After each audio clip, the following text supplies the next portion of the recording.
Hoje é quinta-feira, dia 7 de janeiro de 2021.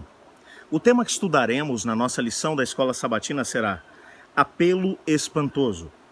O tema dessa lição será embasado em Isaías capítulo 6, versos 9 a 13. Você está no canal Eu Estudo a Lição com o pastor Samuel Camilo.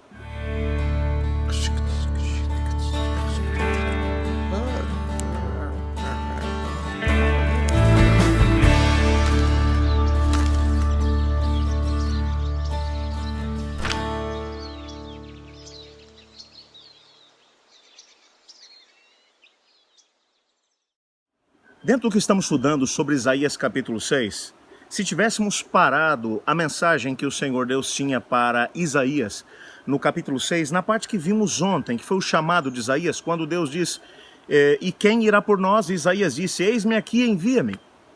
Mas o Senhor Deus vai agora trazer uma mensagem que parece contraditória em relação a tudo aquilo que estudamos essa semana, logo depois de poder mencionar isso. E quando olhamos para esse texto de Isaías capítulo 6, versos 9 a 13, parece uma mensagem estranha. Quer ver? Dá uma olhada no texto comigo. Então ele disse, vai e diz esse povo, ouvi, e não entendais. Vede, mas não percebais. Torna insensível o coração desse povo, endurece-lhe os ouvidos e fecha-lhe os olhos, para que não venha ele a ver com os olhos e ouvir com os ouvidos e a entender com o coração e se converta e seja salvo. Então eu disse, até quando, Senhor? E ele respondeu, até que sejam desoladas as cidades e fiquem sem habitantes. As casas fiquem sem moradores, a terra de todo seja assolada. E o Senhor afaste dela os homens, no meio da terra seja grande o desamparo. Mas se ainda ficar a 10ª parte dela, tornará a ser destruída. Como o terebinto e como o carvalho, dos quais depois derribados ainda fica o toco, assim a santa semente é o seu toco. E esse texto é um dos textos mais terríveis que nós poderíamos ter em relação à questão do chamado de Isaías. Nós gostaríamos muito que depois daquele encontro que o Senhor Deus teve com Isaías, onde Deus diz, e quem irá por nós, Isaías? Isaías tinha acabado de visualizar o Senhor Deus sentado no seu trono, os anjos voando no seu entorno, dizendo, Santo, Santo é o Senhor Todo-Poderoso, a sua glória enche toda a terra. Isaías estava desanimado, o anjo trouxe uma brasa viva, colocou nos seus lábios. A palavra do Senhor passou agora a ser uma realidade em relação a ele, seu pecado foi tirado. O Senhor Deus perguntou quem iria por eles, e ele disse, eis-me aqui, envia-me. E o Senhor Deus agora vai dizer para ele, ok, Isaías, eu estou feliz porque você se uniu a mim, mas agora eu quero que você saiba o que é que te espera, assim como me espera, o que nos espera nessa empreitada. Nos espera coração duro, nos espera olhos fechados, nos espera pessoas que vão ouvir, mas não vão entender, pessoas que vão entender, mas não vão querer aceitar. O único caminho que eles vão conseguir entender, Isaías, eu já estou te dizendo de forma bem clara, aquilo que vai ter lugar, é o caminho do castigo. Eles terão que ser varridos dessa terra, terão que ser levados para um país estranho. Eles terão que ser levados para o cativeiro. E assim como quando você corta um carvalho e do seu toco ainda sobe um novo rebento que forma uma nova árvore, assim vai ser o meu povo, mas a árvore vai ter que ser cortada. Mas ainda assim, Isaías, há trabalho para poder ser feito. O que o Senhor está dizendo aqui é que apesar do Senhor Deus estar encabeçando essa missão, do Senhor Deus estar dirigindo essa missão, do Senhor Deus estar ao lado do profeta Isaías, do Senhor Deus trabalhar junto com Isaías, para que Isaías fosse o seu instrumento.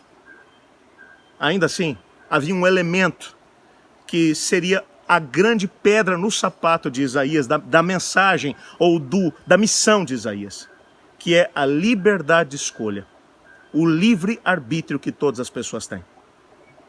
Sabe, meu amigo, o Senhor Deus nos ama com um amor que é incomensurável. Ninguém pode tirar isso de Deus. Ninguém.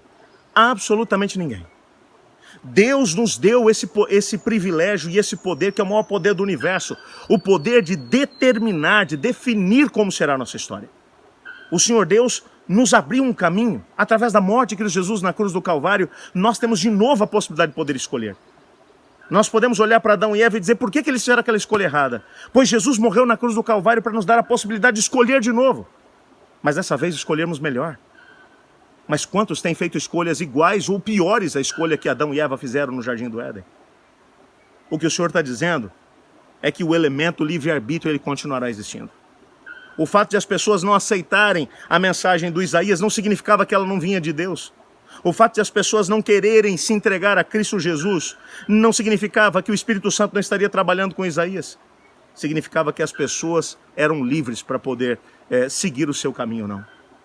Quantas vezes talvez Isaías se perguntou: Senhor, eu queria ver maiores resultados, eu queria ver essa nação reavivada, eu queria ver o teu Espírito vindo sobre o seu povo. Eu confesso a vocês quantas vezes como pastor eu tenho dito isso a Deus. Senhor, como eu quero ver teu Espírito vindo sobre a minha igreja, como eu quero ver teu Espírito agindo no meio do teu povo, como aconteceu lá na igreja do primeiro século, no Pentecostes, como eu quero ver isso, Senhor.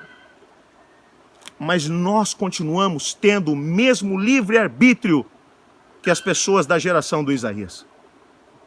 E o pior de tudo é que nós continuamos a fazer, às vezes, as mesmas escolhas que aquela nação. Tinham grande luz, eles tinham um profeta de Deus no meio deles, tinham a palavra de Deus no meio deles, o Senhor Deus estava apontando a direção que eles deveriam ir. E ainda assim eles escolheram um caminho equivocado. Antes de poder apontar o dedo para eles e dizer: como esse povo foi duro de coração. Esse é o tempo de podermos olhar para nós mesmos e tentarmos perceber que tipo de escolhas nós estamos fazendo no nosso dia a dia. E aonde essas escolhas nos estão levando? Continuamos sendo livres. Cada escolha que fazemos trará após si as suas consequências. Eu quero orar nesse momento pedindo ao Senhor Deus para que me ajude a fazer boas escolhas. Vamos orar por isso? Senhor Deus, obrigado pela liberdade de escolha, pelo livre-arbítrio. Perdão se algumas vezes fazemos escolhas equivocadas como o teu povo na época de Isaías fez. Ajuda-nos a fazermos melhor hoje, pois é o que oramos em nome de Jesus. Amém. Eu estudo a lição. E você?